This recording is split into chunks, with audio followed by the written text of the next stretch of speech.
Now 97.9. Tu nueva radio. 12 menos cuarto en toda la República Argentina, 17,7 la temperatura a esta hora en la Ciudad de Buenos Aires. Sigue la conferencia de prensa de Manuel Adorni en la reapertura de la sala de prensa de la Casa Rosada, que había estado cerrada durante 11 días. Y esto decía en el arranque de su exposición el jefe de gabinete, que no ha perdido el rol de vocero. Desde el primer día, este gobierno ha abierto las puertas de la Casa Rosada al periodismo. Hemos compartido hasta aquí 215 conferencias, me han realizado y he contestado más de 2.000 preguntas a sus diferentes medios de comunicación. Todo esto con el objetivo de informar sobre la gestión de cada área de gobierno. Bajo ningún otro gobierno han tenido tanta libertad para decir lo que quieran, cuando quieran y donde quieran. Es por eso que sorprenden algunas declaraciones que han realizado en los últimos días, señalando el cierre temporario de la sala de prensa como una supuesta amenaza a la libertad de expresión. Incluso han llegado a decir que queremos cerrar todos los medios de comunicación. Y creo que tenemos otra frase de Adorni, que sigue respondiendo preguntas, ya por supuesto respecto de su situación judicial, habla de su declaración jurada que va a estar en tiempo y forma, pero el tema de su causa en la justicia vino después de esa exposición en la que hizo más referencia al vínculo entre el gobierno y el periodismo. Después de una semana de evaluación, Casa Militar, en conjunto con la Secretaría de Comunicación y Medios, adoptó un nuevo protocolo para evitar acciones como las ya señaladas. Esto es simplemente hacer cumplir la normativa, no es censurar la libertad de expresión, no es amenazar al periodismo, no es construir un helicoide para silenciar voces disidentes. Estamos plenamente a favor de la libertad de prensa y somos el gobierno que más la ha impulsado. Pero no vamos a permitir de ninguna manera que detrás de ella se cometan actos que pongan en riesgo la seguridad nacional. En este punto se basó el gobierno para prohibir el ingreso a periodistas de TN por haber filmado pasillos y frentes de oficina en Casa Rosada. El jueves 23 de abril se había extendido a todos los medios. Bueno, se reabre la sala, pero no fueron autorizados a ingresar los periodistas de TN. Lucas Romero, buenas tardes. Un placer tenerte acá. ¿Cómo va todo? Buen día todavía. Buen día, ¿cómo andan ustedes? Faltan Gracias. 12 para las 12. Gracias por la invitación. Lucas, ¿qué contexto envuelve a esta presentación de Adorni, la reapertura de la sala de prensa, su decisión de impulsar las conferencias de prensa, lo que dijo incluso respecto de que este gobierno ha sido irrestricto en cuanto a la libertad de prensa? Bueno, uno corta la película, mira la foto y lo que ve es el peor momento del vínculo entre Javier Milei y la opinión pública y la sociedad argentina. Algo de esto se habló en la conferencia, le preguntaron sobre las encuestas, que en esto creo que el valor que tiene es que no lo estamos viendo uno o unos pocos, lo están viendo la gran mayoría de los estudios, estamos viendo todos el mismo proceso. Y conecta con el hecho en sí mismo, que es la conferencia de Adorni, porque en buena medida uno de los factores explicativos que uno podría encontrar de este deterioro de la popularidad de Milei o del apoyo social del gobierno tiene que ver con el episodio de Adorni, que es un episodio muy costoso para el gobierno, no solo en términos reputacionales, con lo costoso que es que un funcionario de ese calibre esté involucrado en los hechos o en las sospechas que esté involucrado Adorni, sino que además yo creo que Adorni le daña la credibilidad, la autoridad y la reputación a Milei para decir soy distinto.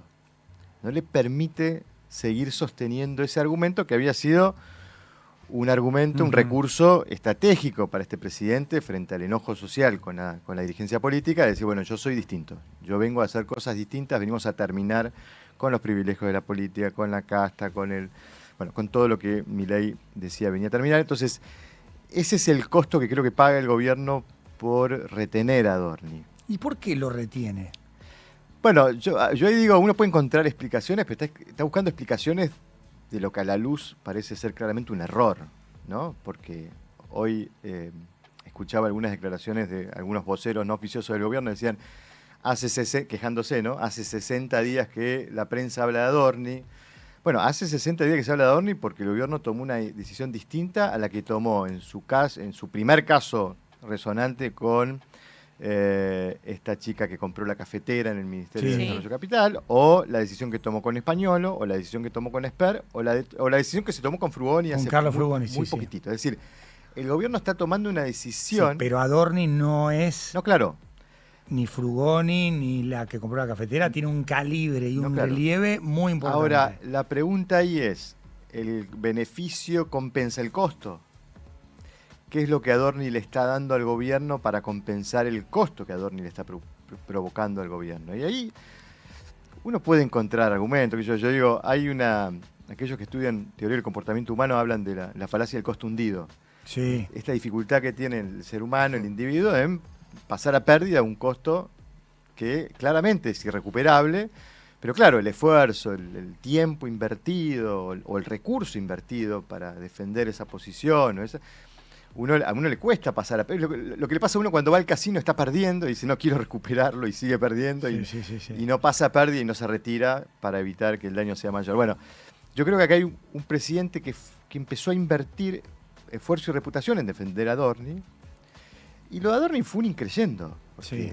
Adorni comenzó con un daño o un perjuicio menor o un delito menor, por llamarlo delito entre comillas, que fue el de poner a su mujer en el viaje a Nueva York en el avión presidencial.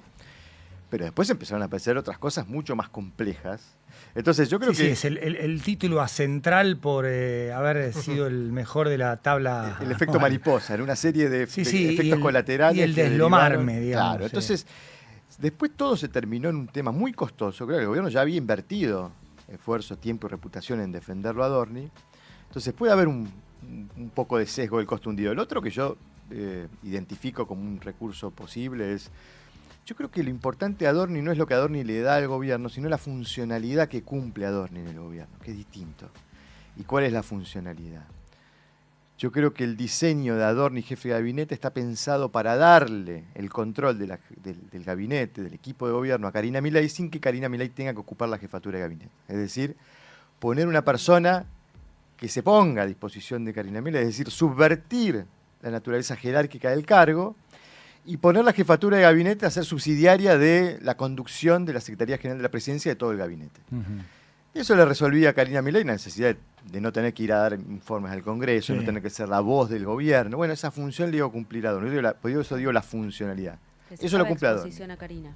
Claro, le permite a Karina controlar todo sin ocupar esa posición. Y creo que es eso lo que pareciera no te reemplazo, porque uno se pone a reflexionar. ¿Qué dirigente político importante va a ir a asumir ese cargo aceptando esa condición? Claro, en esa condición de responder a Karina Milei. Exactamente. Entonces creo que eso lo ha llevado al gobierno a decir, no, tenemos que defenderlo, ya está, el costo lo pagamos, y creo que está queriendo dar vuelta a la página sin que Adorni se corra de la escena, cosa que es compleja, ¿no? Sí, mientras tanto hay una investigación judicial, hay una repercusión periodística de esa investigación judicial, hay notas periodísticas que luego tienen repercusiones judiciales. No es que sea como una decisión consensuada de todos los medios forzar la continuidad del caso Adorni. No, es que es natural en la medida que Adorni sigue siendo el protagonista que es de este proceso político. Por eso digo, en el caso de Esper fue corrido y pierde notoriedad periodística, el hecho también de seguir todas las vicisitudes de la causa judicial de Esper. Era candidato, algo tenían que hacer, acá no hay candidatura. Lo pongo como ejemplo en el sentido de que cuando uno corre, en algún punto también está diciendo, yo esto no lo avalo, y es protectorio de todo lo que pueda pasar con ese personaje, con esa persona, con las derivaciones judiciales que pueda estar involucrada esa persona. Es decir, el gobierno podría establecer una suerte de perímetro sanitario, decir, bueno, yo lo corro y que él explique. Yo creo que es inocente, pero que lo explique y que eso no perturbe el funcionamiento del gobierno. Bueno, esa decisión no la está tomando y eso tiene un costo, me parece. Año par, año deportivo o mundialista u olímpico, no es año electoral, hay encuestas, hay sondeos, hay percepción, se le toma el pulso a la sociedad, pero no se vota. ¿Cómo influye el año par en esta situación del gobierno, en eso tan heterogéneo llamado oposición, donde no solo entra Kicillof, sino también puede entrar Mauricio Macri probablemente, en lo que es la configuración de lo que sí va a ser un año muy intenso, porque no solo es electoral, sino que se renuevan los ejecutivos. Sí. Yo digo que este ciclo lo acompaña una particularidad que es propia de este ciclo. Yo digo que Milei no gobierna producto de un consenso positivo sobre lo que Milei ofrece a la sociedad. Milei gobierna producto de un consenso negativo de lo que la sociedad decidió rechazar, que es que gane el peronismo. Eso fue lo que le permitió a Milei juntar el 55,6% de los votos en 2023 y en buena medida también lo que le permitió juntar el 40,6% de los votos en 2025. Tenemos en nuestros estudios, hemos hecho una indagación sobre el punto, una tercera parte de ese 40% eran votantes que te decían: yo voté a la Libertad Avanza porque no quería que gane el peronismo, porque no quería que se profundice la crisis económica, porque creo que el rumbo económico es este, pero hay cosas que no me gustan. Es decir, con muchos matices, lo que fue el voto prestado en 2023, en 2025 fue voto cautivo, porque de vuelta se encontró frente a la misma disyuntiva: o voto a Milei o gana el peronismo, y creo que, digamos, el consenso negativo le permitió a Milei nuevamente juntar. Ahora, ¿por qué lo resalto? Porque Milei, frente a esa escena, frente a ese origen, tenía el desafío de construir ese consenso negativo en un consenso positivo, en convencer a esos votantes. Y bueno, yo ahora quiero que me voten por la positiva, por lo que yo les ofrezco. Y ahí el gobierno podría tener dos dilemas: o crezco más puramente o crezco más ampliamente. Es decir, o me preocupo por crecer yo, sin tener que construir alianzas y acuerdos con otros actores que me permitan consolidar ese consenso social negativo que me permitió llegar al poder, o busco alianzas con esos actores.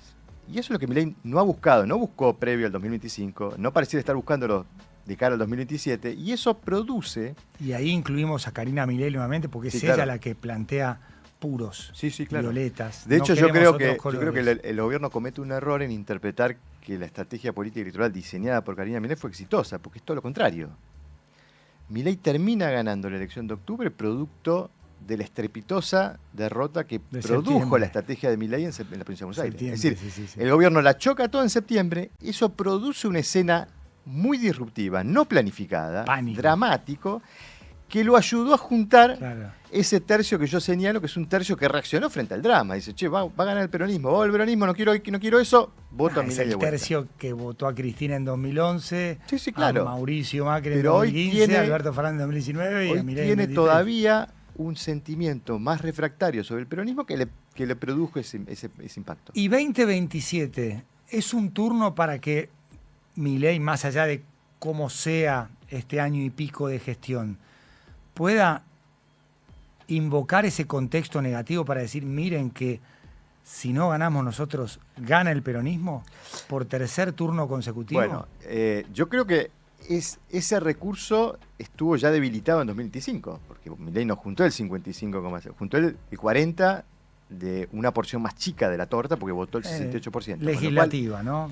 No, está claro, pero lo que quiero decir es que, de hecho, en la provincia de Buenos Aires ese recurso no le sirvió, porque la campaña era kirchnerismo, libertad. No, y era kirchnerismo nunca más, ¿te acordás? Kirchnerismo nunca más, kirchnerismo, libertad, y apeló ese recurso de juntar por la negativa, no por la positiva, y tampoco le alcanzó. Entonces, no queda claro si con ese recurso va a poder sortear, sobre todo no la primera vuelta, que hoy uno mira la composición de escena y dice: bueno, proyectado esta escena, muy probablemente Milei pueda acceder a una segunda vuelta. Siempre y cuando haya paso. Porque si no hay paso es una dispersión tremenda. Pero bueno, de una u otra manera, lo que quiero decir es que hay una base de apoyo del gobierno que le permitiría pretender acceder a una segunda vuelta. El problema de Milei hoy no está en ese objetivo. El problema de Milei está en cómo junta el 50+1. ¿Por qué? Bueno, porque en esta composición de escena que estamos describiendo con las encuestas, lo que uno observa es que hay una mayoría muy consolidada de enojo. ¿No llega al 40+10? No creo. Primero porque el peronismo está mostrando un piso también sólido, de un tercio de apoyo. Y segundo porque... ¿Prescindiendo de candidato? Sí, el peronismo. Sí, yo creo que sí. Y es un porque poco... No es lo mismo Uñac que Kicillof, por ejemplo. Es demostrar lo que el peronismo demostró hace 6 meses atrás, que juntó el 34... Contado bien, no como lo cuenta Milei, que se para y dice: no, le gané, le saqué más de 10 puntos. No es así. Contado bien, el peronismo sacó 34 y monedas, con lo cual uno podría pensar que hoy la escena es como de 3 tercios, en donde están los 2 tercios del gobierno y el peronismo, y hay un tercio todo muy disgregado, indecisos, de terceras vías, de todo eso. Entonces, cierro con esto, digo, yo creo que el gobierno, el problema hoy tiene en juntar el 50+1. Y ahí es donde, porque en juntar el 50+1 puede apelar al recurso de, bueno, che, enfrente está lo que ustedes rechazan. El problema es que los enojos del presente siempre son más intensos que los enojos del pasado. Y hay buena parte de esos votantes prestados del 2023 que hoy están mostrando mucha predisposición de voto opositor a Milei, ¿no? Como si a Milei le fuera a costar, incluso mostrando lo que él pretende mostrar, que es el kirchnerismo enfrente, que aparte le va a costar mostrarlo en esos términos, seducir a ese electorado que parece bastante frustrado y defraudado, ¿no? ¿Y con absolutos logra ganar ese 10% que necesita más? Digo, Karina es absoluta, malos y buenos, buenos y malos, blanco y negro.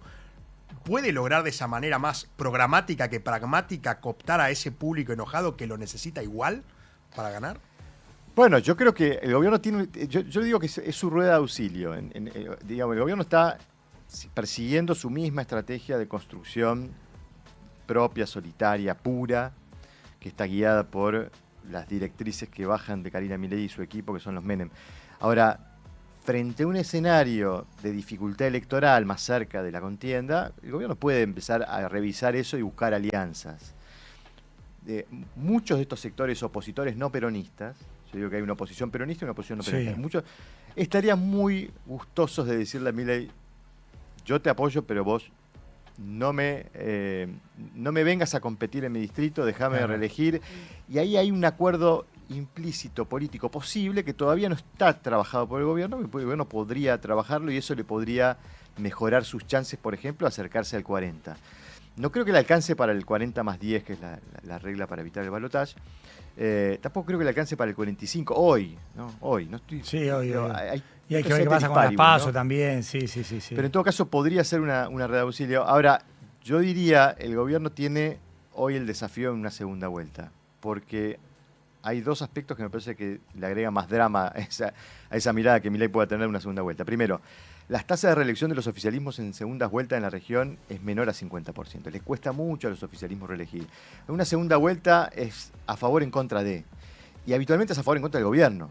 Y porque tiene 4 años de desgaste. Porque es lo que se está poniendo en juego, la continuidad en el gobierno. El gobierno le va a costar definir que el balotaje es a favor en contra del peronismo o del kirchnerismo.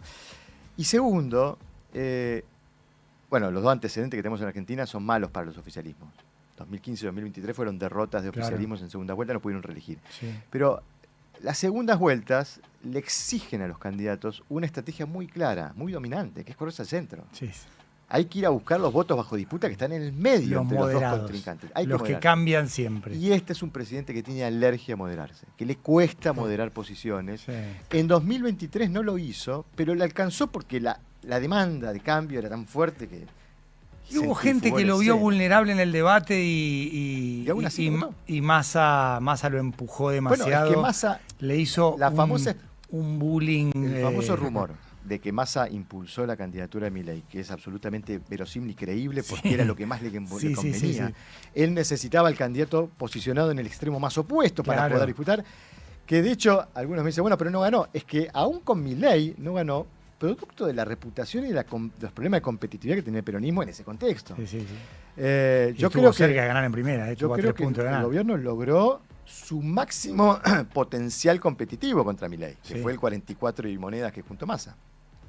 Cualquiera de los otros 2 candidatos, Burrich o Larreta, hubiera sido mucho más complejo para el gobierno. Sí, estuvo a 3 puntos de ganar en primera vuelta. Yo creo que a Milei le pasa lo mismo. Probablemente Milei quisiera, en este contexto donde ha emergido, digamos, en las encuestas esta figura de Miriam Bregman, quisiera que sea Miriam Bregman la que está enfrente en la segunda vuelta. Yo creo que eso no va a ocurrir. Lo que tiene es que, cuando uno se acerca a la escena y la escena va imponiendo condiciones, las estrategias pueden ir cambiando. Veremos si el gobierno ajusta y cambia. Miriam Bregman es como el canal A, todo el mundo dice que lo ve, pero...